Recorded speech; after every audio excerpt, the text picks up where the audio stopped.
Welcome to Wisconsin on an extremely cold day. I'm actually standing outside Bob's House for Dogs. We'll just kind of pan around here. Here's the back of our building. It's a little chilly today. It's Super Bowl Sunday. Unfortunately, the Packers are not playing, but anyway, I am standing outside because of the temperature. We're not letting the dogs go to the big play yard, but it's down this run, so you can kind of follow it all the way down to the end, and then to the right, it's a little less than an acre. Usually on warmer days, they like to go out there for a while and kind of run and chase and be dogs. Uh-oh. Yep, as you know, I said Bob's House for Dogs. You could hear them. So I'm going into the back of our building.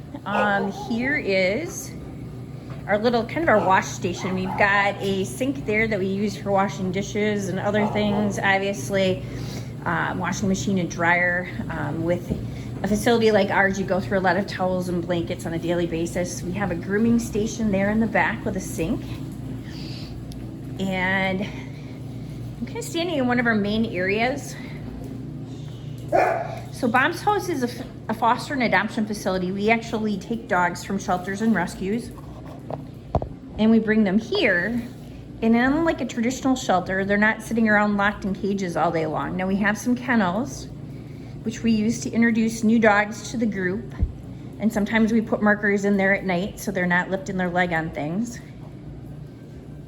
But as you can see, there's a lot of couches, comfy spots for them to sit. If I go in over here, here is our bathroom, AKA storage facility. When we built Bob's House back in 2009, didn't really know what we were building for. So, but yep, I'm gonna keep walking over here now to our other main room. Hello. And this is our other main living space for the dogs. And again, as you can see, couches, beds, all the comforts of home.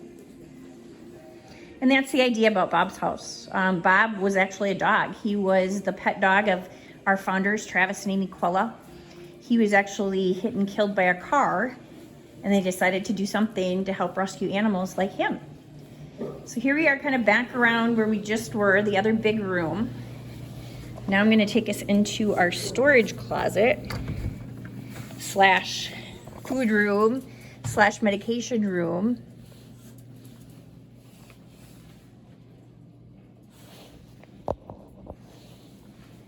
Yeah. So in here, we have a list of all the dogs' names, any kind of special food requirements, medication.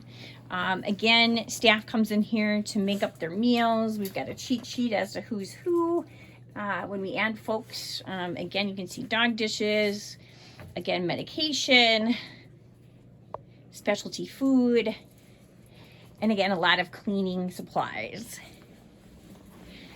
All right, so we'll head back out this way. Again, just a small corner here. We've got storage, and then again, volunteers will sometimes sit in the chair and cuddle with dogs. Sometimes the dogs take over the chair. They certainly enjoy it as much as the volunteers do. And now I'm walking up towards the front of our building. We'll look back this way. That's where the doggies are. So Bob's House opened its doors in April of 2010. Here's some photos of the earliest residents. We've helped over 900 dogs actually since we opened. Here's our office.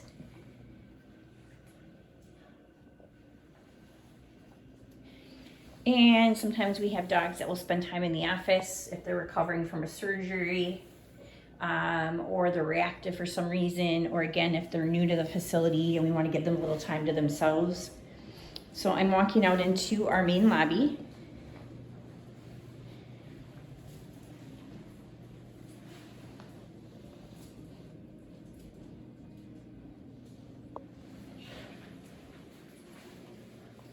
And here's Bob, the dog that started it all.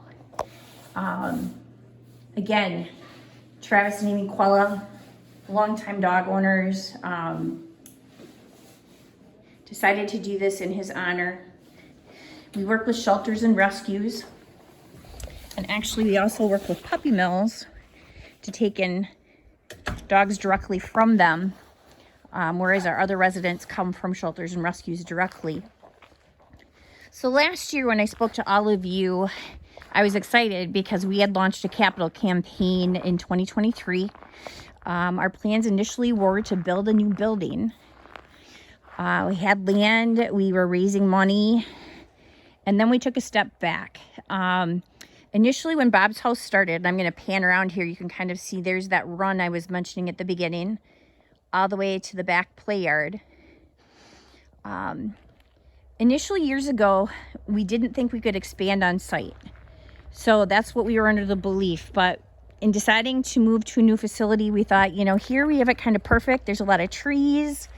You know, again, the big fenced in play area for the dogs. We've already got the fence in place. Those are, you know, planting trees and expense, or building a fence is not necessarily an extra expense you want. So we took another look, and actually kind of this parking area where I'm standing right now is going to be home to an addition. We hope to break ground this spring. We're going to renovate the existing building. Now back up a little bit so you can see it. Oops, sorry for the sun. And we are going to renovate the existing space. You know, again, when we built Bombs, we weren't quite sure how things were going to go. So, you know, we're going to do some rearranging of some things, you know, freshen it up inside for the dogs. But the new addition is going to include space for a recovery room. Rather than having a dog sitting in the office after surgery, you know, we'll have space to actually allow folks to come and meet and greet dogs. You know, whereas right now, it's not always a quiet thing that you can do. You might sit in the office, you might sit in the big room and they're all barking. But we're also going to add space for old kitties. Our shelter partners have told us for years that old kitties needed a place like Bob's House. So we're going to add space for the kitties. We're going to have up to 12 kitties, senior and special needs cats, just like the dogs in Bob's House care. So again, we hope to break ground this spring. Thank you so much for considering our organization, and thank you for your help in making us a success.